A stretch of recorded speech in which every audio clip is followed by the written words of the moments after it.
নমস্কাৰ বন্ধুসকল, মই আজি এটা নতুন কবিতা আপোনালোকৰ আগত পাঠ কৰিবলৈ আছো। কবিতাটোৰ শিৰোনাম হ'ল কবিতাৰ গধূলি।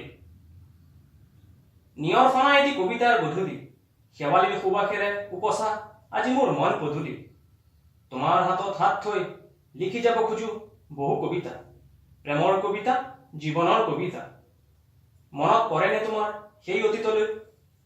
তোমাক লগ পাই সেউজীয়া সেউজীয়া হৈ পৰা সেই দিনবোৰলৈ? নষ্টালজিয়াৰ বহু দৃশ্যই আজি উঠি ভাহি ফুৰিছে, কবিতাৰ শব্দত যেন প্ৰাণ পাব খুজিছে।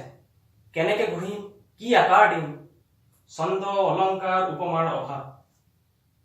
তথাপিতো লিখিব খোজো এটি কবিতা, আমাৰ অতীতৰ বহু পাৰ পৰা সময়ৰ কবিতা।